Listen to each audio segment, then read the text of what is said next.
성경 말씀 함께 보겠습니다. 잠언 22장 29절입니다. 저는 잠깐만 앞에 한번 떼보세요. 저는 송범준이 아니고 송병준입니다. 깜짝 놀랐습니다. 다른 분이죠. 자, 같이 읽습니다. 시작. 내가 자기 일에 능숙한 사람을 보았느냐? 이러한 사람은 왕 앞에 설 것이요 천한 자 앞에 서지 아니하리라. 아멘. 2달 만에 뵙습니다. 지난 5월달에 왔다가 집에 가는 길에 너무너무 좋았어요. 가다가 차를 세우고 차를 갓길에 대고 차를 세우고 불을 닦고 시동 끄니까 온 사방에서 그 개구리 소리가 충만하게 들리는 거예요. 한참 있다 갔습니다. 집사람 전화 왔어요. 뭐 하냐고. 너무 좋았습니다. 오늘도 오다가 오늘은 낮에 오다 보니까 또 그새 모가 자라가지고 아주 초록빛 바다라 그러죠. 잠시 차를 세우고 이렇게 즐기다 왔습니다. 제 얘기 안 하고 시작했습니다. 제가 군에 갔다 와서 다시 이제 학교도 다니면서 어느 교회에 전도사로 생활할 때 일입니다. 토요일 주일 교회 가는 교육조설이라고 있었는데 재밌는 게 토요일 가면 사무실에서 있다 보면 토요일 거의 한 오전 오후쯤에 한 10여 명 정도의 그림들이 와요. 사무실에 와서 능숙한 듯이 노크를 합니다. 그러면 문 열어보고 그림이 확인되면 이제 뭐 교회에서 준비해 놓고 있는 컵라면도 드리고 뭐 이렇게 드립니다. 그런데 저는 이게 익숙하지 않으니까 낯설었는데 한 번은 우리 부목사님께서 이제 녹화하는 그림 보시더니만 갑자기 따라오래요. 오더니만 교회 뒤편에 있는 자기 사택으로 그분을 데리고 가가지고 자기 옷 중에서 꽤 여러 벌을 이렇게 옷을 좀 골라가지고 그분에게 의사를 물어보고 가방에 싸서 옷을 넣어 챙겨줬습니다. 챙겨주고 또 그 당시로도 꽤 상당한 양의 이렇게 현금을 주시면서 요 가지고 일단 목욕탕 가서 목욕하시고 그거 버리고 이곳으로 깨끗하게 갈아입으시고 또 식당 가서 식사 깨끗하게 하시고 그렇게 힘내서 하시라고 그렇게 말씀하시는 거예요. 그러니까 그분께서 너무너무 감사하면서 몇 번이나 고개를 조아리면서 감사합니다 하는데 언뜻 보기에 그분의 연세가 그때 20대 중반이었던 저하고 30대 중반쯤 되는 목사님하고 사이쯤 되고 있습니다. 대충 한 30쯤에 굉장히 젊은 분이셨는데 어떤 사정이 그래 됐는지 이제 그렇게 살고 계셨어요. 근데 제 마음에 불편했습니다. 이분이 어디 몸이 불편한 것도 아니고 그냥 키도 커요. 덩치도 되게 좋은데 그러고 계신 게 좀 속이 상해가지고 그렇게 이제 득템했죠. 옷도 얻으시고 현금도 얻으시고 칭찬도 격려도 받으시고 가득 채워서 이제 교회를 나서시는 그분을 내가 따라갔어요. 따라가서 잠시 불렀습니다. 선생님 잠깐 말씀 좀 하자고. 그래서 벤치에 앉았는데 딱 앉으니까 바로 그 죄송하지만 그 그림 특유의 냄새가 있잖아요. 확 나요. 근데 제가 그때 제 솔직한 마음이 너무 있어가지고 말씀드렸습니다. 선생님 죄송한데 어디 몸 불편하시냐고. 괜찮대요. 저보다 나이가 좀 많으시고 한참 지금 젊으신 것 같은데 죄송한데 왜 그러고 사시냐고 내가 좀 도발을 했습니다. 아니 멀쩡한 몸 가지고 소위 막노동판에 가도 그 당시 가격으로 하루에 일당만 쳐도 한 6, 7만 원 받았거든요. 그렇게 사시지 이게 안 부끄럽냐고. 차라리 노인들이나 뭐 몸 불편하신 분이 그러면 이해가 되는데 내가 보니까 너무너무 건강하시고 내보다 훨씬 건강하신데 왜 그렇게 사시냐고 내가 답답해가지고 해서는 안 되는 걸 가지고 했던 것 같아요. 요건 물론 욕을 안 했습니다. 정상적인 범위 안에서 왜 그래 사시냐고. 그 처음에 이분이 되게 내가 그렇게 하니까 처음에 좀 위축돼가지고 죄송합니다. 그래 내가 좀 미안하죠. 근데 내가 거기서 끝내야 되는데 계속 하니까 이분도 약간 열받았던 모양이에요. 그래서 처음에는 죄송합니다 하더니만 그렇잖아요. 얻은 게 있으니까 아무래도 저도 이제 그 목사님 같은 편이니까 좀 그랬는데 내가 아무쪼록 계속 선을 넘었는 것 같으니까 이분이 전문용어로 빡친 것 같아요. 그래서 한참 말하다가 내가 물어봤죠. 왜 그러시냐고. 이건 궁금한 게 아니고 내가 좀 마음이 답답해서 그런 건데 이분이 이제 정답을 말하죠. 자기도 처음에는 남들 집에 놓고 해가지고 얻는 게 너무 부끄러운데요. 죽기보다 싫은데. 그런데 가서 녹화하면 재수 없다고 막 소문 뿌리는 사람도 있고 욕을 하고 가락하고 인격적으로 막 몸을 가면 느끼는 그런 말을 많이 들었대. 근데 정말로 감사하게 정말 마음 좋은 사람 한 사람 만나면 뭐 그냥 밥값을 넣는 거죠. 그때로만 1,000원만 얻어도 감사를 하는데 어떤 분이 막 주머니 드시다가 1,000원짜리 꺼내야 되는데 잘못 꺼내가지고 10,000원짜리 꺼냈는데 면전에서 잠깐만 이럴 수는 없잖아요. 그러니까 옛땅 주니까 이분이 조금의 부끄러움만 딱 감수하면 종일 공사판에서 일하는 것보다 훨씬 더 많은 수익을 얻는다는 거예요. 그래서 결심했대요. 이렇게 살기로. 내가 할 말이 없잖아요. 근데 그분에게 아니 그래도 좀 그렇게 살지 말고 그럼 되냐고. 지금이야 날 따뜻한 뭐 그때가 한 4월 5일 같은데 이러지만 추워지면 어떡하냐고. 더워지면 어떡하냐고. 그러고 이제 헤어졌어요. 근데 헤어지고 그분은 이제 가시면서 아마 기분이 안 좋았겠죠. 참 그냥 뭐 옷 주고 돈 주면 됐지. 저한테 자기의 영업 비밀을 또 말해줬습니다. 자기는 지금 가서 이 옷 있잖아요. 바로 가서 헌어 수거함에 넣을 거래요. 옷이 괜찮은 거예요. 근데 입을 생각이 없대요. 그리고 목욕은 안 할 거래요. 요즘 돈으로 식당 가면 자주 가는 식당이 있으니까 가면 아주머니가 반드시 구석에 밥상을 차려준대요. 뭐 돈은 주니까. 왜 그러냐 물어보니까 거지의 시그니처는 뭡니까? 더러운 얼굴과 냄새나는 옷이에요. 근데 이거를 목욕탕 가서 목욕하고 새옷 갈아입는 순간에 구걸하러 가면 이게 정신이 어긋나는 거죠. 자기는 그냥 옷은 바로 능숙하게 헌옷수감에 탁 넣어버리고 절대 목욕 안 하고 이대로 유지한다는 거예요. 처음엔 자기가 냄새를 아니까 자기 힘들더래. 근데 사람의 감각 중에 제일 무딘 게 빨리 적응하는 게 후각입니다. 금세 적응하겠다는 거예요. 자기는 지금 아무 냄새가 안 난대요. 옆 사람이 가면 이러는데 자기는 괜찮대요. 그러니까 조금만 미안하고 부끄러운 것만 싹 감당하면 일 안 하고 편히 먹고 오늘처럼 재수 좋으면 주로 교회를 자주 간대. 교회 코스가 있어요. 돈 코스가. 이분들이 건강해요. 왜? 하루에 10,000보 이상 걸어요. 계속 코스가 있으니까.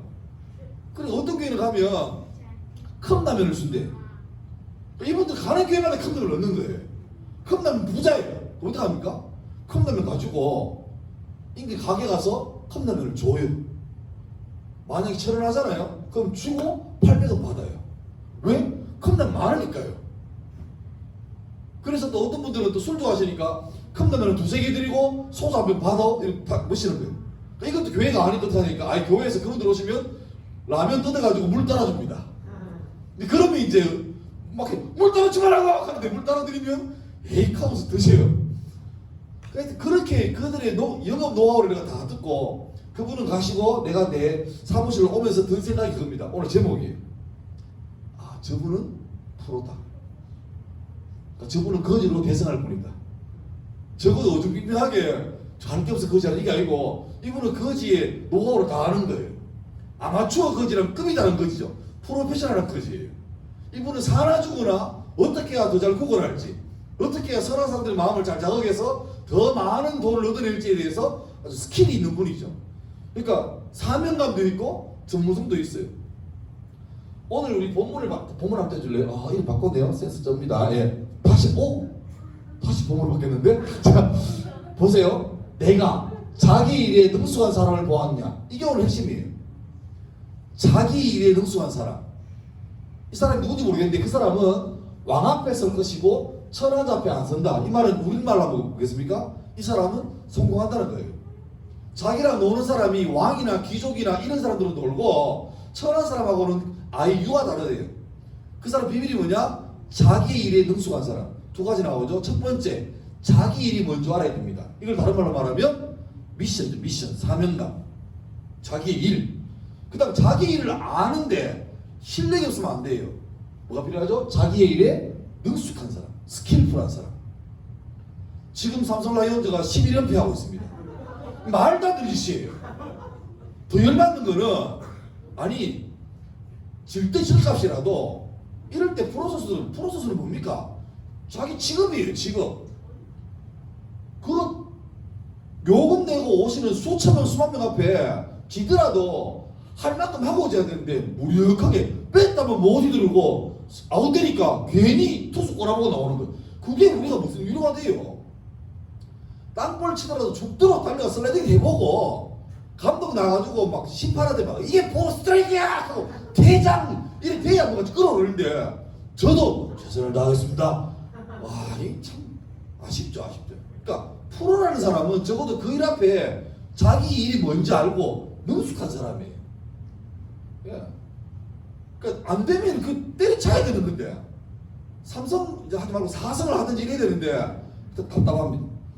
내가 이 말씀을 보다가 그러면 거지도 프로 거지가 있고 야구도 사회인 야구가 있고 아마추어 야구가 있고 프로페셔널이 있잖아요. 그러면 좀 이렇게 확장해서 생각해 보면 성도도 크리스찬도 아마추어 크리스찬이 있을 것이고 프로페셔널이 있을 거예요. 그러면 마찬가지로 프로페셔널 크리스찬은 똑같죠? 자기 일이 뭔지 아는 사람이에요. 성도는 어떤 사람인가에 대해서 능숙히 아는 사람이고 그 다음에 거기에 대해서 능숙한 사람, 익숙한 사람. 성도는 어떻게 살아야 되고 어떻게 자기의 시간을 꾸려가야 되는지에 대해서 잘 아는 사람. 자기 일과 능숙함이 겸비된 사람이 바로 프로 성도가 아니겠느냐. 그러니까 우리의 목적은, 우리의 삶의 목적은 이 땅 살 때 어중빙빙한 이것도 저것도 아닌 교회는 다니는 데 능력도 없고 예수를 믿는데 예수에 대한 확증도 없고 교회는 다니지만 안 믿는 사람하고 표시도 안 나는 그런 자기도 찝찝한 이게 안 믿으라니까 천당 지옥이 무섭고 근데 믿자니까 너무 부담스럽고 이래가지고 계속 교회 오는 게 부담스러우니까 설교하시는 목사님도 그런 성도 보면 부담스럽고 주님도 부담스럽고요. 쟤는 오면 기쁘게 오지 내 오는데 성질 내고 오고 주일 하시마다 또 주일이네 하고 막 이래 오면 보시는 주님도 기가 막힌 거죠. 근데 어떤 사람은 토요일 저녁 되면 아싸 내일 주일이다. 나는 주일이 7일마다 한 번 있는 게 너무 힘들다. 그냥 중간중간에 격일로 하면 좋겠다. 예배를 왜 주일만 드려? 토요일도 한번 드리고 뭐 수요일 드리고 금요일 드리고 또 굳이 내가 이 교회에서만 아니라 내가 있는 학교에서 예배 드리고 회사에서 예배 드리고 혼자서 예배 드리고 차 타고 운전하면서 혼자 라디오 듣는 것도 좋은데 그것도 괜찮지만 때로는 막 혼자 평신도지만 설교도 해보고 혼자 할렐루야 해보고 막 그죠? 거기서 기도도 하고 눈 뜨고 기도하고 눈 감고 기도하면 큰일 납니다. 눈 뜨고 기도하고 이렇게 좀 재밌게 살아야 되는데 예수 믿는다고 하는데 자기도 힘들고 다른 사람도 힘들고 하면 불쌍하잖아요. 성경에 있는 위대한 사람 중에 프로 성도가 누굴까? 여러 사람이 나와요. 근데 오늘 제가 한 사람 픽한 사람은 바로 다윗입니다. 다윗. 여러분 잘 보세요. 우리 다윗 잘 알죠? 다윗 신기한 게 다윗은요 자기 생애에 한 번도 하나님의 기적이 없었습니다. 다윗이 손 얹어 기도하니까 솔로몬이 나왔더라 그런 거 없죠. 다윗이 쫓길 때 물리를 뛰어갔다는 구절도 없습니다. 다윗이 배고파 허덕일 때 돌을 변화해서 떡으로 만들어 먹었다는 기적도 없습니다. 다윗은 지극히 현실에 기반한 성도였습니다. 물론 우리가 기적을 무시하면 안 됩니다. 기적은 믿지만 그래서 내 삶 가운데 적당한 때 주님께서 필요한 사람을 이렇게 쓰임받게 내가 길 헤맸을 때 나에게 목사님 설교나 어떤 사람의 조언이나 묵상하는 말씀을 통해서 내게를 인도하시는 것을 믿어요. 그리고 때로는 인간의 능력을 넘어서는 기적적인 사건도 여러분 삶 가운데 경험할 기회가 종종 있습니다.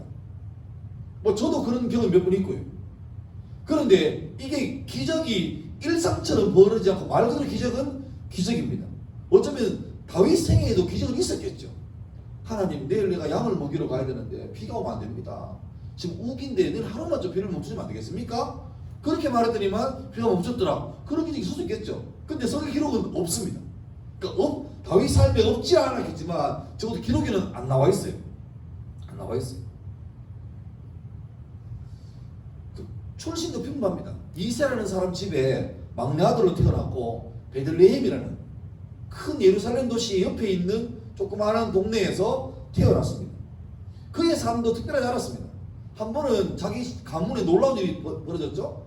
당시에 사울 왕 때인데 왕이 흐척거리하고 돌아다니니까 하나님께서 마음속에서 사울을 패하시고 다음 사람을 세울 작정을 하셨어요. 그리고 후임자를 세우기 위해서 선지자였던 사무엘을 주님께서 보내십니다. 어디로? 베들레헴에 가서 이새의 집에 가라. 거기에 내가 내 마음에 합한 사람을 세울 것이다.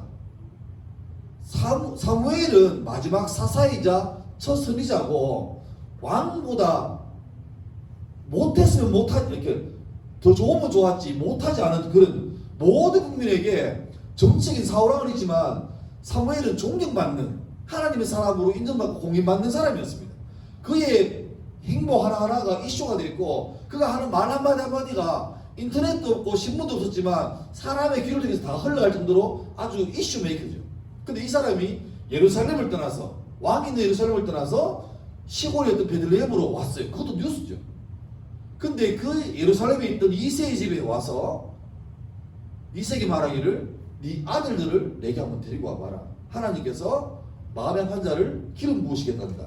이건 굉장한 일입니다. 제일 놀라는 사람이 아마 있을 거예요. 사무엘이 오더니 갑자기 자기 집에 와요. 자기 집에 오더니만 자기 아들 중에 후임 왕을 세울 거라요. 이건 대박이죠. 만약에 그때 큰애가 취업해 나가 있고 뭐 둘째는 군대가 있고 셋째는 학교 다니고 있고 그게 문제입니까? 다 집에 불러야죠.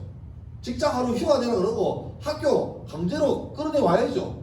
그래가지고 우리 집에 만약에 사무엘이 의도해 왔던 왕이 될 사람이 없다 치더라도 적어도 사무엘 한 명 센터에 앉혀놓고 이세 아버지 앉고 그 다음 엄마 앉고 뒤에 아들 쭉 서가지고 기념사진 하나 찍어도 그 사진만 찍어놔도 그 집에 대대로 남는 가보가 될 겁니다. 안 그래요? 요즘 제일 핫한 사람 누굴까요? 별로 없나요? 반가운 사람도 있는 것 같네. 요즘 제일 핫한 사람 누굴까요?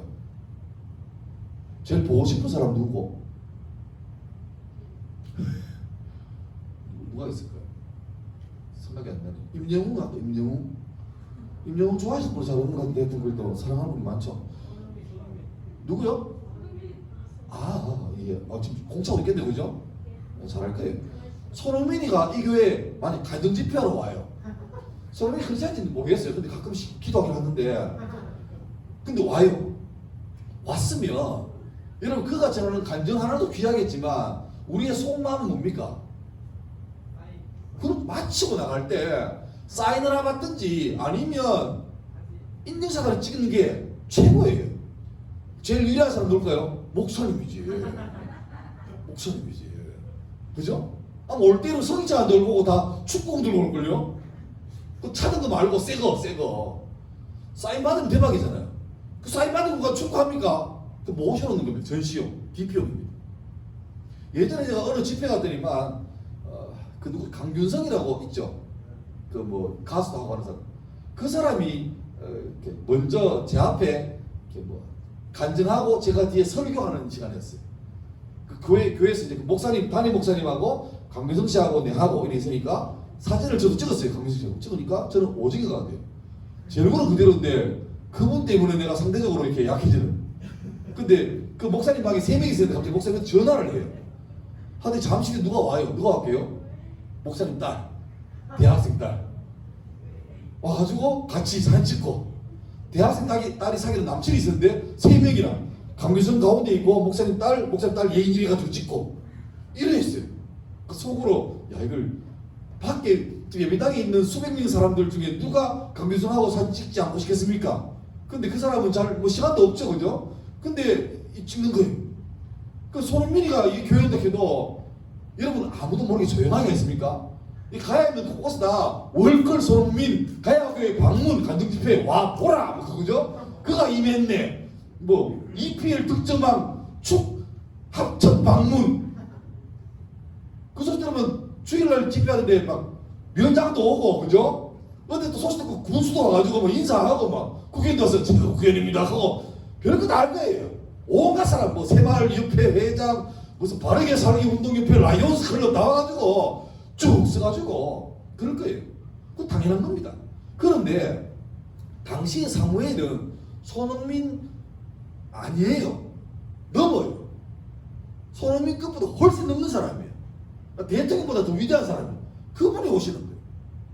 근데 놀랍게도 이세는 첫째부터 일곱째까지 쭉 순서대로 이 사람입니까? 첫째가 너무 잘생겼어.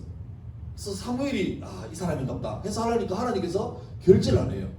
아니다. 그 다음 보니까 얘는 첫째 형 못지않게 목소리도 막 안녕하세요, 사무엘 형님. 뭐 이거 좋아요. 얘인갑다. 아니래. 다 아니래.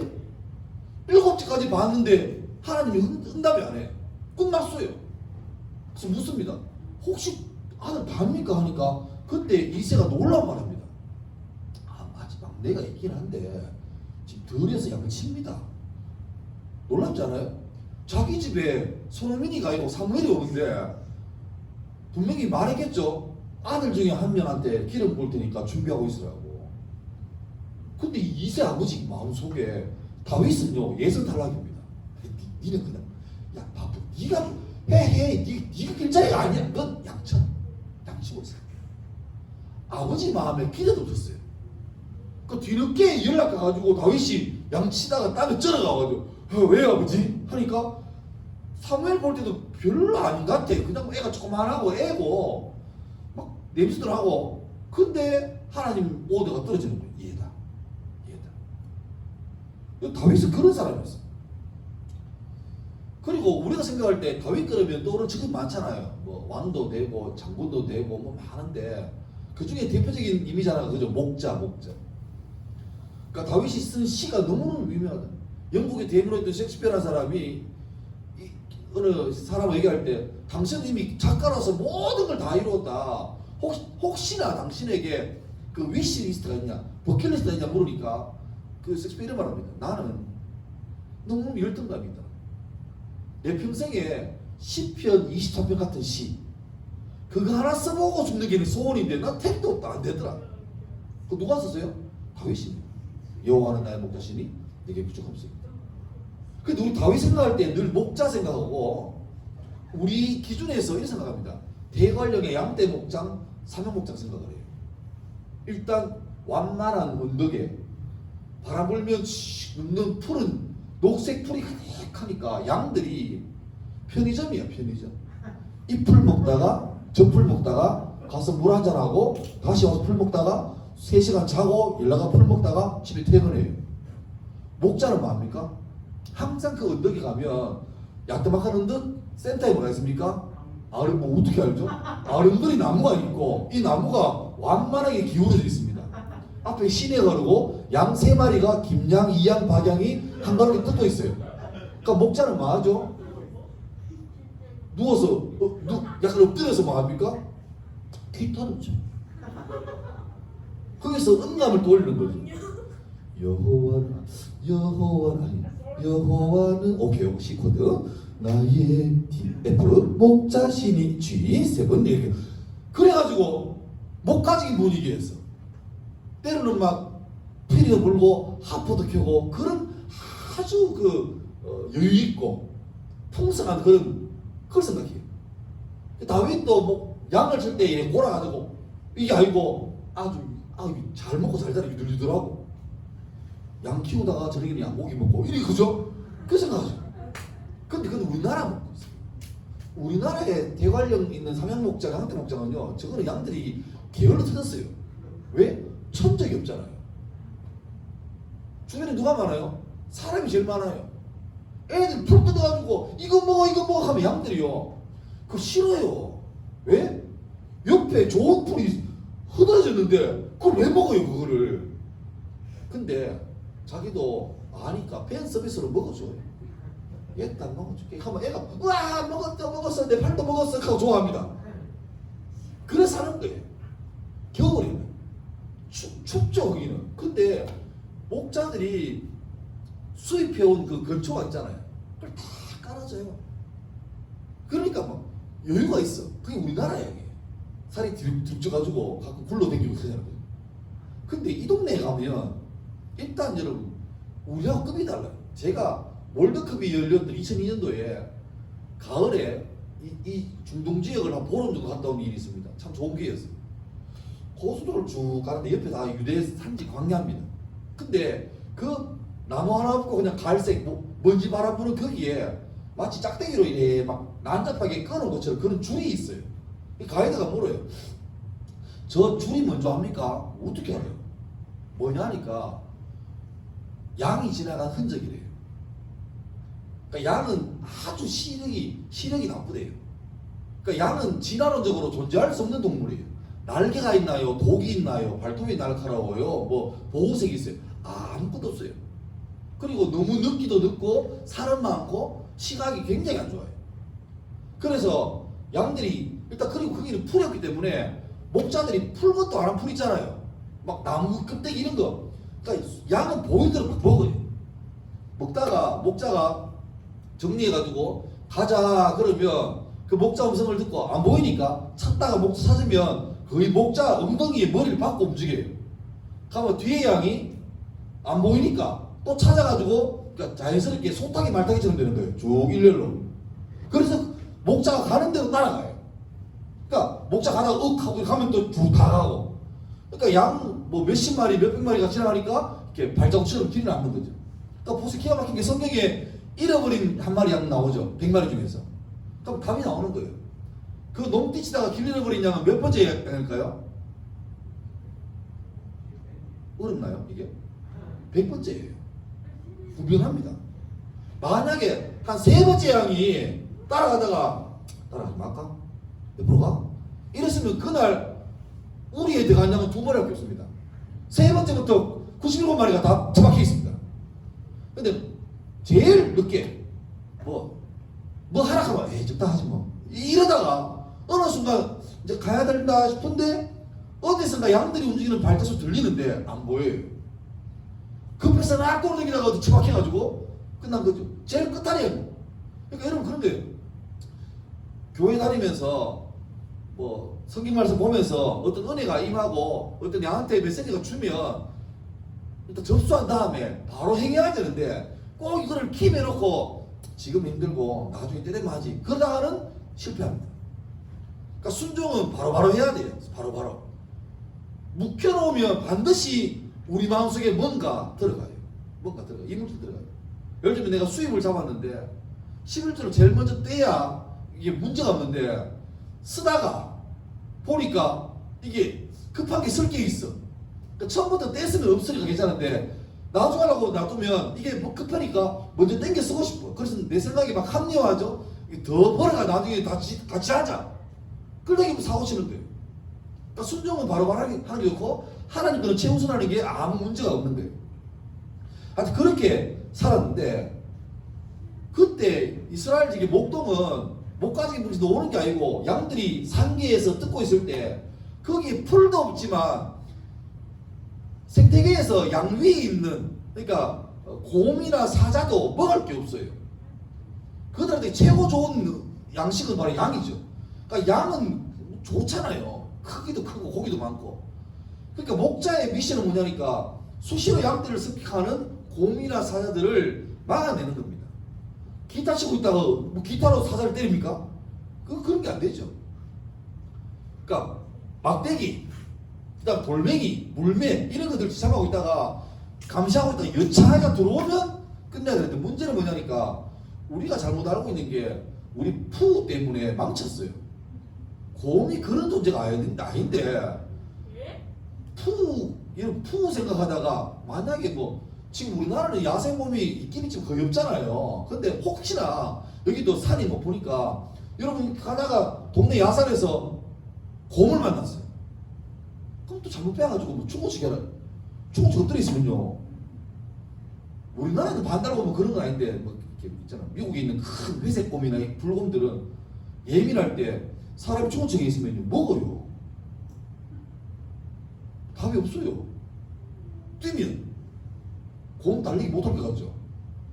곰들이 예민할 때 새끼를 보호하려고 뛸 때는 이렇게 순간 속도가 시속 60km 나옵니다. 60km.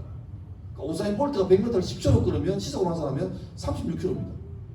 달리기 할 때 사람이 40m 앞서 출발해도 100m 지나갈 때 곰이 먼저 들어가요? 아니요, 거 들어가요. 나무 위에 올라간다? 곰? 그 뭐죠? 이게 나오는 거. 그 X 뭡니까 그 울버린처럼 곰? 나무 위에 올라갈 때 칙칙 하면 바로 올라와요. 그러니까 물에 수영한다? 곰은 저비용, 배영, 비용, 자용 다 됩니다. 그러니까 야생에서 곰 만나면 기도해야 돼요. 좀 살려주십시오. 이럴 수 없습니다. 눈 뜨면 곰도 기도하고 있습니다. 날마다 우리에게 양식을 주시는 은혜로우신 하나님 감사합니다. 답이 없어요. 곰이 그런 지경이면 사자는 더 안 거죠. 그러니까 목자가 약물 지키려고 상대하는 게 여우나 이런 것들은 괜찮아. 맞짱 볼만해요. 그런데 곰이나 사자가 되면 목자가 목숨을 걸어야 돼요. 접근전이 안 되잖아요. 그때 쓰는 게 뭡니까? 물매입니다. 물매. 물매는 마스크랑 같은 거예요. 가죽에다가 끈이 긴데 여기다가 돌멩이를 딱 장전해서 줄을 잡고 돌리다가 원심력이 최대력에서 탁 던지는 거예요. 그럼 돌이 쫙 날아가는 거죠. 문제는 곰이나 사자가 양을 물고 가는데 다윗이 지금 잡아야 해가지고 장전해서 던져가 탁 던졌는데 곰의 혹은 사자의 이 엉덩이에 돌이 딱 맞았어요. 굉장히 세게. 아프지? 죽진 않아요. 그럼 이미 내 입에 물고 있는 양은 목이 물려서 거의 숨이 넘어가서 심각한 부상이지. 근데 보니까 저쪽에서 50m 옆에서 새카만 애가 돌 던지고 있어요. 그럼 어떻게 해요? 이건 이미 내 얻은 물거드니까 놔두고 금마 잡으러 가지. 그러니까 당시 이스라엘의 목자의 필수동목은 뭐냐니까 일발필중, 일격필살 한 방으로 조져야 돼요. 두 번 장전할 기회가 없어요. 막 움직이는 득템해서 움직이는 그 곰이나 사자를 돌멩이 한 방으로 치명상을 입혀야 되는데 정확하게 조준돼야 돼. 머리나 이쪽으로 해가지고 치명적으로 죽겠는데 하고 도망가게 만들고 죽여야 되지. 엉덩이 맞추고 옆구리 맞춰가지고는 양이 문제가 아니라 내가 죽어요. 그러니까 적어도 다윗은 전설적인 왕으로 취임하기 전에 골리앗 잡기 전에 이미 그는 무명한 사람이었지만 확실한 건 뭐냐니까 그는 프로페셔널 목동이었습니다.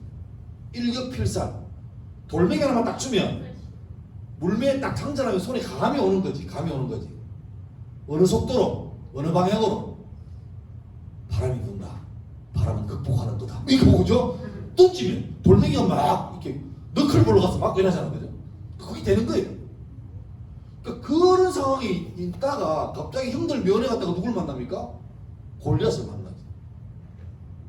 여러분 골리앗은 다윗에게는 누워서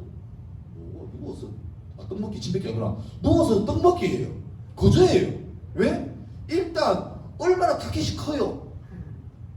골리앗이 너무 크니까 골리앗 앞에 방패 들고 있는 전용 수비수가 있습니다. 근데 골리앗이 그래도 군인이니까 무장하고 있는데 무장한 투구를 쓴 다음에 눈은 비어 있습니다. 또 유일하게 무장이 안 된 곳이 여기입니다. 다윗은 이거 문제 안 돼요. 충분히 맞춰요. 더 좋은 게 곰이나 사자는 움직이잖아요. 무빙 타켓 아닙니까? 근데 골리앗은 뭡니까? 얘는 싸운다고 하지만 군인이라기보다는 싸움을 도두는 자예요. 약간 이벤트 하는 애예요. 서가지고 와 나와 이건 다예요. 그러니까 큰 타켓이 가만히 서 있어요. 그러니까 다윗이 골리앗 잡을 때 좀 이상한 행동을 하면 생겨보면 뭐 한답니까? 물매를 돌리면서 달리는 거예요. 자신 있다는 거지. 그리고 달리면서 운동 에너지를 극대화합니다. 그래서 그대로 탁 던지니까 물매가 쫙 날아가서 이건 뭐 두 발 장전할 필요 없어요. 쫙 날아가서 미간에 박히고 골리앗은 유언도 못 남기고 작사해버립니다. 끝났죠. 그러니까 다윗은 굉장히 프로페셔널한 목자였는데 알고 보니까 이게 이스라엘의 가장 문제거리였던 골리앗을 잡기에 최적의 무기를 갖추고 있었던 거죠. 그건 아마 그 초원에서 기타 치면서 야 내가 여기 있을 놈이 아닌데 나는 지금 SM 가야 되고 YG 가야 되는데 사람이 시대가 날 몰라주네 이끌고 있다면 자기에게 주어진 필승의 기회를 날렸을 거예요. 근데 아버지도 인정하지 않는 찌질하고 듣보잡인 자기 인생에 대해서 불평하지 않고 그 자리에서 자기 할 바를 꾸준하게 했는데 알고 보니 그게 자기 인생의 가장 큰 준비가 돼 있는 거죠. 그러니까 어쩌면 다윗이 골리앗을 돌멩이 하나로 무너뜨리는 거의 기적적인 일인데 기적 맞죠? 알고 보니까 오랜 세월 동안에 몇십 번, 몇백 번의 수고를 통해서 이미 훈련된 프로페셔널한 목동이었죠. 그게 된 거예요. 우리는 프로페셔널한가? 아니면 아마추어 같은가? 그러니까 성도를 성도되게 하는 가장 기초 요건이 뭐냐?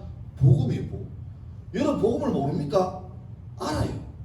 내가 책 보다 보니까 이런 기가 막힌 말이 있습니다. 어느 학자가 쓴 말인데 불교를 학술적으로 연구하려면 머리 좋은 사람도 30년은 걸리고 둔재, 뜰빵한 사람은 불교를 연구할 때 300년이 걸린대요. 그에 비해서 도교는 20년 정도 공부하면 도를 터득할 수 있고 유교는 10년 정도 사사삼경을 어느 정도 하면 사사삼경을 이해할 수 있는 수준까지 올라간대요. 반면에 기독교는 3년이면 터득한대요. 이 말은 어떤 학자가 기독교를 폄훼하고 조롱하려는 의도에서 만든 겁니다. 불교는 깊고 넓고 광대하지만 기독교는 보니까 아무것도 아니더라. 뭐예요? 기독교 보면 간단해요. 죄 때문에 소망 없는 사람 위해서 하나님이 자기의 아들 성자 하나님이신 예수님께서 이 땅에 죄 없는 몸으로 오셔서 우리를 위해서 죽으시고 부활하시고 승천하셨다. 그래서 누구든지 나는 능력 없지만 능력 많은 예수님께 내가 의지하고 믿고 나가면 나도 예수님 따라서 부활의 열매가 된다. 그게 다예요. 그게 다입니다. 이만한 구약 성경은 너희 소망 없는 인생들아 너희를 구원하시기 위해서 메시아가 올 거다. 이게 구약. 신약은 뭡니까? 기다려왔던 메시아가 바로 예수님이다. 이거예요. 오래된 약속, 새로운 약속, 신약, 구약 다 합니다. 그 말은 기독교는요 형이사학적이고 무슨 이 땅이 육계가 있고 천상계, 지상계, 아수라계 무슨 그런 불교에처럼 6가지 세계가 있고 무슨 도교처럼 어디에 갔다가 뭘 약을 먹고 연달하고 이런 게 아니고 기독교는 그런 거 없어요. 간단해요. 간단명료해요. 어렵지 않습니다.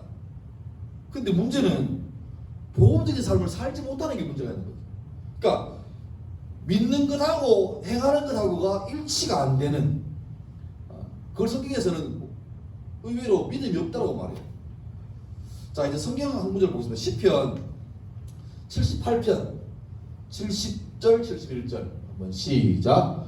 또 그의 종 다윗을 택하시되 양의 우리에서 취하시며 전장을 지키는 중에서 그들을 이끌어내사 그의 백성인 야곱 그의 소유인 이스라엘을 기르게 하셨더니. 잘 띄워놓으세요. 보세요.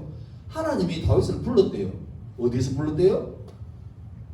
기도하는 40일 철야기도 하고 일주일 금식기도 끝내서 그때에 성령 충만할 때 다윗을 부른 게 아니라 다윗을 양의 우리에서 취했대요.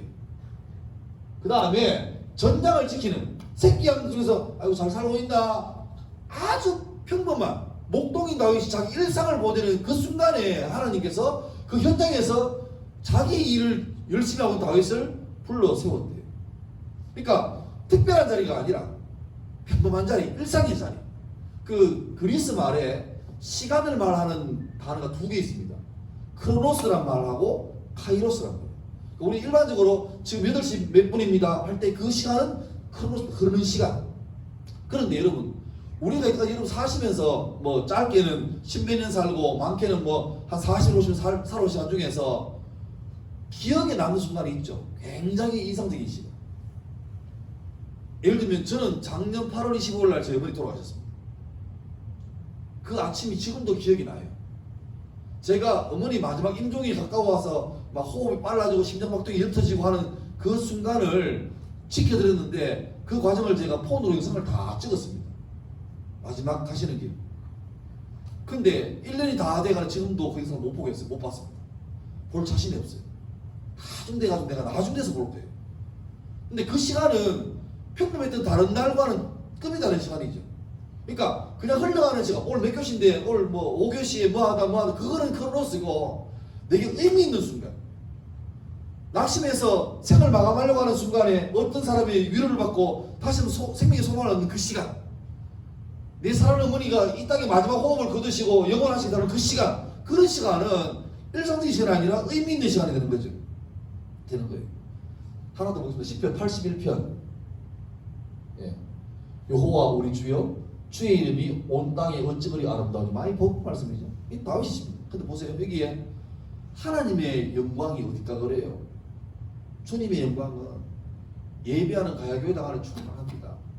내가 큐티하는 그 자리에서 충만합니다. 그것도 돼요. 근데 더 나아가서 다윗이 고백하기를 주의 영광이 온 땅에 충만합니다. 온 땅에. 이 온 땅이라는 범주 안에는 하나님을 예배하는 땅도 들어가지만 우리의 고정관념 속에 여기는 아닌 것 같은데? 이런 것도 들어가는 거죠. 제가 교회 와서 재밌는 게 바로 건너편에 또 뭐 있대요. 법보사찰 해인사에서 운영하는 거 있대요. 제가 존경하니까 그건 좀 약간 알아요. 우리나라에 3대 불보사찰, 법보사찰, 성보사찰이 있는데 해인사는 법보사찰 맞아요. 8만 대장입니다. 근데 거기 직영로가 있대요. 야, 이 대단하지 않습니까? 길 하나 놔두고 심지어 아까 산악연습할 때 보니까 방음이 하는 데서 다 들려요 소리가. 도발 해봐라 이거죠. 그럼 저기서 또 할걸요? 할걸요? 여기서 살아있는 거예요. 괜찮아요. 예. 그러니까 우리 생각에는 요 나와바리에서 요까지는 홀리한데 저기 약간 애매한 거예요. 저기 뭔가 좀 약간 근데 다윗의 말에 하면 주의 영광은요 여기에만 소복하게 모이는 게 아니라 행정이 이루어지는 면사무소도 충만하고 맞은편에 그 카페에도 충만하고 심지어 우리 길 건너편에 있고 저 산에 있는 저기에도 알고 보니 그 자리에도 주의 영광은 충만하다. 온 땅에 충만하다. 주의 영광이 없는 곳이 부재한 곳이 없다는 거예요. 또 하나 더. 시편 3편 5절. 내가 누워 자고 깨었으니 여호와께서 나를 붙드십니다. 다윗은 여러분 자기가 잠자면서도 계속 꿈에서 마저 예배하고 찬양하고 그러면 힘들어 어떻게 삽니까? 잘 때 그냥 멍 때리고 자는 거죠. 예. 근데 그냥 자기가 일상적으로 종일 일하고 와서 아유 피곤하다 하고 뭐 눕자마자 바로 코 골고 잠이 떨어지고 아침에 동투자만 일어나가지고 뻐덕한 몸을 하면서 오늘 일 나가야 되네. 그런 내가 누워 자고 깨었으니 그 모든 순간에 다윗은 인식하기를 여호와께서 나를 붙드십니다. 내가 여기 안 적었지만 압도적인 구절이 있죠. 나의 입술의 모든 말과 나의 마음의 묵상이 주께 연락되기를 원합니다. 우리 하는 모든 생각도 모든 입술의 말도 마음의 고백까지 전부 다 내가 주 앞에 있는 주님께서 나를 다 보시는 것이죠. 코랑대오. 주 앞에서 내 목전에서 내가 친구한테 하는 말, 마음속으로 하는 생각, 머릿속으로 꿈꾸는 모든 것도 주 앞에서 깨끗하게 드러나는 것처럼 살게 해달라고. 근데 놀라서 저는 이거 사실입니다. 내 마음 속에서 하는 은밀한 말, 어느 누구도 모르는 말도 주 앞에서는 마치 스피커로 외치는 것처럼 크게 들려요. 숨기지 못합니다. 문제는 다윗은 이미 일상에서 하나님의 충만함을 늘 의식하고 또 거기에 부족한 자기들을 늘 깨어서 맞추어 가려고 애를 썼던 사람이에요. 일상에서 하나님의 임재를 알아채는 게 쉽지 않은데 다윗이 참 멋있고 우리가 부러운 것 중에 하나가 뭐냐니까 다윗은 이미 일상 가운데서 충만한 임재를 좀 이렇게 누리고 있는 것 같아요. 여러분 인생이라는 게 일상이 모여서 그 집합체가 인생 아닙니까? 일상 아닙니까? 그러면 우리가 이 예배를 드리는 게 뭡니까? 월마다 모여서 이 자리에서 우리 마음 같으면 합천할 때 여기가 막 차고 넘쳐가지고 번호표를 뽑고 금요일 저녁부터 텐트 치고 줄 서 있다가 내가 처음 들어왔어! 하고 앉고 막 저기 막 못 돌아가지고 마당에 스크린 해놓고 중계하고 이러면 좋겠죠. 우리 마음은 그런데 안 그래요. 합천에 예수님 사람이 다가가잖아요. 그죠? 좀 연합해서 하고 저는 이런 게 너무 귀하다 생각해요. 저도 제가 중고등학교 때 이런 모임 때문에 수혜받은 사람이어서 제가 올 때마다 참 감사하고 제가 좋아요. 근데 여기서 충만하게 잘하면 좋겠는데 문제는 뭐 상관없어요. 중요한 건 우리가 주일날 예배 드리는 게 당연한 것 생각하는데 굳이 매월마다 한 번씩 모여서 저녁에 먼 길로 와서 예배하고 그렇게 가는 이유가 뭐죠? 예배가 좋은 것도 있습니다. 중요한 건 이 특별한 모임을 여기서 특별함으로 끝나는 게 아니라 특별한 모임을 일상으로 보통으로 연결하는 게 우리 숙제예요. 그러니까 여기서 은혜롭고, 그러니까 이 예배는 주일날 각 교회들이 예배하고 좀 다르잖아요. 그죠? 형식도 좀 자유롭고. 그러니까 이런 예배들이 모여서 특별한 예배가 되지만 이 특별한 예배를 내 보통으로 연결하는 것, 그게 우리 숙제고, 또 내가 주님께 오랜 시간 하면서 주님께 기도응답도 받고 크거나 작은 기적도 체험하면서 그걸로 끝나는 게 아니라 그 기적들을 일상으로 연결하는 게 우리의 작업이고, 그 과정을 뭐라 그러니까 성숙이라는, 성숙이. 그러니까 주일날 교회 안에서 복잡복잡하고 뜨겁고 그거 자체가 나쁘진 않지만 거기에서만 끝나버리면 안 돼요. 분명히 예수님께서 제자들에게 사마리아와 땅끝까지 가서 내 증인되라고 말씀하셨는데 예수님 너무 좋아요. 기적도 생기고 너무 좋으니까 사람들이 모이긴 모이는데 떠날 생각을 안 하잖아요. 그때 어떻게 합니까? 스데반을 순교시키는 사건을 통해서 갑자기 사방으로 다 떠나게 합니다. 마음속에 불이 있는데 너무 좋은데 갑자기 못 모이게 돼가지고 떠나갔잖아요. 떠나가니까 그 불 뜨거운 게 소화가 안 되죠. 그래서 떠나간 그 자리에서 도망쳐 와놓고 그 자리에서 또 예배 드리면서 전도하는 거예요. 어쩌면 영적으로 생각해 볼 때 이번 코로나 사건은 우리에게 좋은 기회였습니다. 한국교회가 모이는 예배는 목숨 걸고 했잖아요. 모이기를 힘쓰라. 교회 계단에 오늘도 혼자 오셨습니까? 막 부담 주면서, 그죠? 계속 모여라. 총동원주의 막 했잖아요. 나쁘지 않아요. 근데 문제는 모이는 교회만큼 잘해야 되는 거죠? 흩어지는 교회. 주일날 예배 잘 드리면 그 은혜 가지고 여러분이 그 다음날 가야 될 학교나 직장이나 가정에서 그 은혜 받은 대로 적용하면서 살아가는, 한번 테스트 해보고 은혜 받은 대로 한번 해볼까? 해보고 실패하면 다시 한번 노력하고 잘 되면 감사하고 더하고 이런 과정인데, 우리는 어느 순간 지나면서 모이는 거는 잘하고 이것은 아주 좋은데 막상 섞여가 버리면 흔적도 없이 사라져 버리는. 그리고 하나 깨닫죠? 별나게 살지 말자. 예수를 믿어도 곱게 믿지 너무 광신적으로 믿지 말자. 이렇게 자기가 이상한 학습을 하는 거죠. 그러다 보니까 어느 순간부터 주일날 교회에서는 홀리하고 거룩하고 이게 전혀 문제가 없고, 집에서도 전혀 예수 믿는 표를 안 내는 게 아무 문제 없는. 제가 중고등부 집회를 자주 해보니까 애들하고 한 번씩 얘기하다 보면 이런 얘기를 종종 해요. 집회 가서 집회 끝나고 밤에 숙소에 있으면 상담하러 한 명씩 와요. 근데 걔들 중에 진짜 어려운 말을 하는 게 뭐냐니까, 자기 아버지가 큰 교회 장로님이고 아주 유명한 사업체 하시는 존경받는 분이래. 근데 내기 고발하는 거죠. 집에서는 무섭대요. 집에서는 예수 믿는 표가 하나도 안 나대요. 장로 안 갔대요. 자기는 그게 싫어서 예수를 잘 못 믿겠대요. 교회, 아빠 교회면 온 교회에게 이렇게 존경받고 칭찬받고 대표기도 할 때 되면 너무너무 거룩한 분인데, 차라리 그냥 멀리서 참 좋은 분, 이 정도 괜찮은데 살잖아요. 주일날 오자마자 저녁부터 막 그냥 예수 안 믿는 사람 똑같이, 자기가 볼 때는 아버지 인생의 목적은 돈 같아요. 성공 같아요. 자기는 교회에서 명예가 떨어지는 걸 죽어도 못 참는 것 같아요. 그러니까 막 그런 일이 있으면, 만약에 교회 갔는데 어느 집 다른 누구 아들이 이번에 좋은 뭐 했다 그러면 분노를 자식에 쏟는 거예요. 니는 뭐하냐고.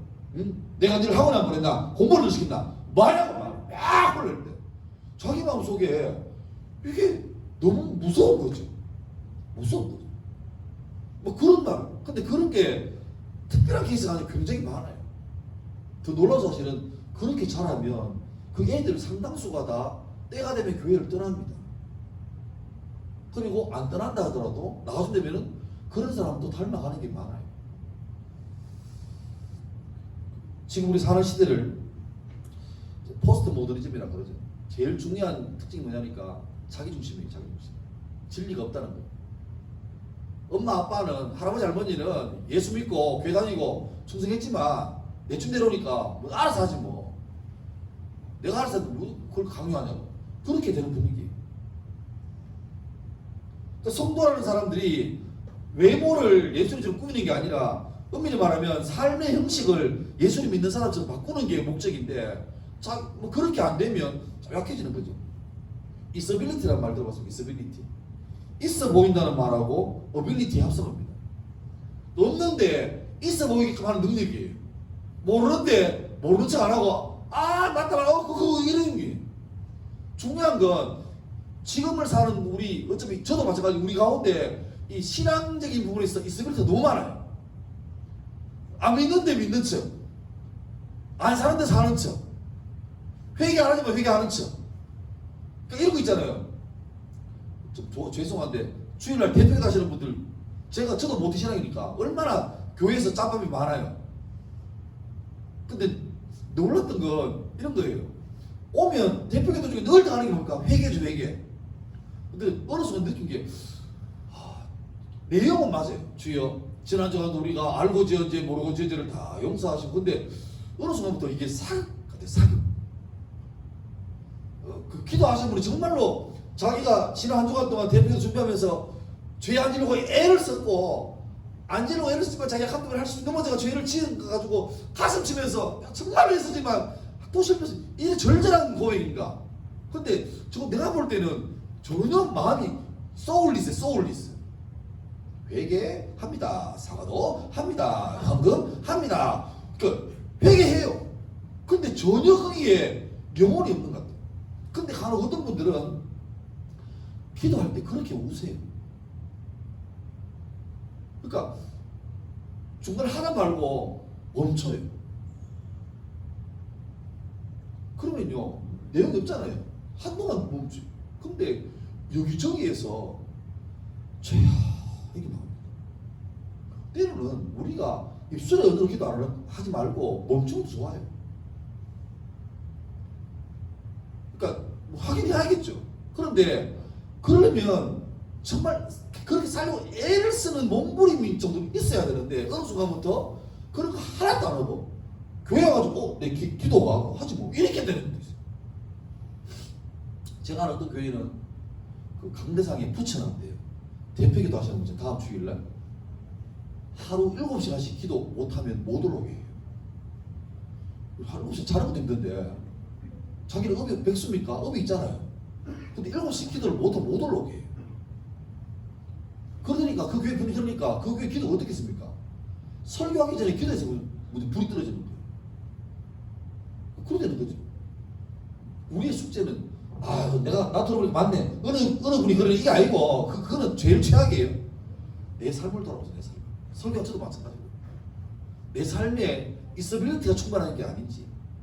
나는 그냥 프로인 척 흉내내는 건법 들어가지고 막 야구 선수가 뭐 배팅 연습만 하는 것 같은데 공도 손 하나 못 대고 루킹 삽니다 하고 돌아가면서 한 투수 꼬라보는 그것도 이상해가지고 꼬라보고 그게 뭐 중요해요.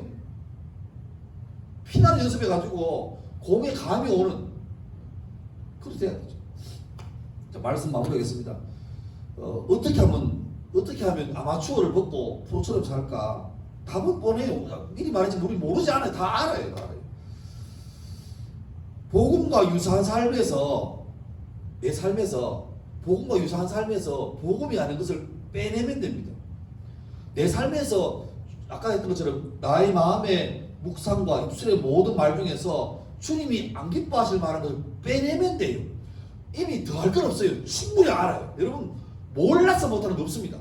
아는 거 넘쳐요. 근데 우리 삶에서 예수님이 기뻐하지 않으실 만한 것을 빼면 남는 게 주님 닮은 사람. 우리 잘 아는 것 중에서 미켈란젤로의 다비드상 알죠? 5m가 넘는 큰 조각입니다. 정말 큰 조각이에요. 그런데 이거는 처음에 미켈란젤로가 아니었어요. 다른 사람께 의뢰가 왔는데 이 사람이 감당 못해서 포기한 거예요. 그때 젊은 미켈란젤로에게 이제 막 이름을 알까 말까 미켈란젤로에게 그 큰 미션이 온 거예요.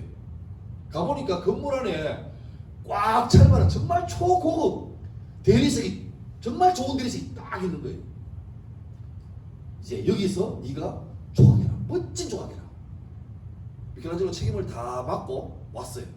이제 사람들이 같이 도와서 일할 사람들이 기대하죠. 저 대가의 손에서 어떤 게 나올까? 근데 미켈란젤로 첫날 와서 하루 종일 대리석만 쫙 보다가 퇴근합니다. 그 다음 날도 하루 종일 가만히 보고, 때로는 옆에 가서 보고, 뒤에서 보고, 위에 가서 보고 하다가 피곤해. 그러다 1분도 걸리겠죠. 그런 다음부터 조각을 해요. 그렇게 나온 조각이 다윗상입니다. 나중에 물어봤죠. 왜 그러냐? 아니, 처음부터 하면 되지. 왜 그렇게 한 주 동안이나 아무것도 안 하고 있었냐고. 그때 미켈란젤로 말이 명작입니다. 이 속에 갇혀있는 다윗을 보고 싶다. 분명히 이 대리석 안에 다윗이 있는데 그게 잘 안 보여서 계속 봤다는 거예요. 그래서 명확하게 돌아가져 있었던 거예요. 그래서 이 속에 갇혀있는 다윗이 가득 돌아설 때 그때는 쉽죠. 다윗 아닌 부분을 쳐내면 돼요. 다 쳐내니까 다윗이 남았어요. 실제로 보면 5m쯤 되는 큰 건데 머리가 너무 커요. 이상해요. 밸런스가 안 맞아요. 근데 천재인 게 뭐냐니까 5m니까 사람이 와서 올려보죠. 올려볼 때 균형이 맞아요. 그러니까 위에서 찍으면 머리가 이만한 주파춥스 같은 모습이에요. 근데 밑에서 보니까 균형이 딱 맞는 거예요. 천재는 천재. 우리 삶에서 이걸 예수 믿지 않는, 예수 믿는 사람답지 않은 모습을 하나하나 쳐내는 작업. 익숙한 삶에서 벗어나서 좀 어색하지만 그 작업을 하셔야 돼요. 그래야 아마추어 같은 게 떠나가고 이서빌리티가 떠나가고 찐만 남는 거예요. 그리고 더 세밀하게 해서 내 말만 아니라 내 마음의 생각까지도 걸러내는 작업할 때 마스터피스가 나오는 거죠. 명작이 나오는 거죠. 에베소서 2장 10절입니까? 우리는 그의 만드신 바라. 저 이거 참 좋아합니다. 그의 만드신 바라 할 때 만드신 바라는 그리스 말이 포에이마입니다. 포에이마. 거기서 나온 영어 단어가 뭔지 알겠죠? 시입니다. 시. 포이엠입니까? 시가? BOEM. 그리고 너희는 그의 만드신, 우리는 그의 만드신 바라. 이게 영어 성경에 번역될 때 이런 말을 그의 만드신 바가 마스터피스라고 해요. 걸작품. 주님께서 우리를 조각하십니다. 우리 삶을 만들어가세요.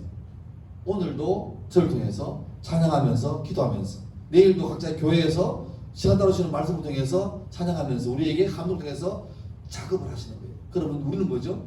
그 도로는 그 빚어내는 그 조각가의 조각도의 흔적이 불편하죠. 이게 편한데 잘라내고 손대면 불편하죠. 근데 불편함을 기꺼이 감수해서 절제하고 쳐내는 거예요. 그래서 그게 세월이 5년, 10년 사이면 어느새 큰바이블 소설처럼 어느새 저 사람, 저 집사님 모습 속에서 예수님 흔적이 나는 같다. 그게 우리 삶의 목적입니다. 성공해서 많이 벌어서 멋있는 업적을 남겨서 주님을 드러내는 것도 참 귀하지만 어쩌면 더 근본적으로 중요한 건 그게 아니더라 할지라도 내 삶 가운데 예수님 닮은 모습으로 비록 나는 왕 되고 싶고 나는 정치가가 되고 싶고 나는 위대한 문학가가 되고 싶은데 내 형편은 빈들에서 혼자서 밖에서 겨우 하는 게 뭡니까? 양들 케어하고 가끔 오는 곰이나 사자를 목숨을 놓고 살는 그게 내 임무의 다예요. 언제 꼴 펼칩니까? 근데 거기에서 낙심하지 않고 묵묵하게 자기 일에 스킬풀한 사람이 되면 주님께서 때가 되었을 때 가장 멋있는 방법으로 아마 다윗이 그 시골에 있다가 이거 내 길 아니야 하고 때려치우고 예루살렘 들어와서 공무원하고 등록해가지고 다녀봤어야 잘해봐야 9급 들어가서 퇴직할 때 한 6급 찍었을 거예요. 그게 다입니다.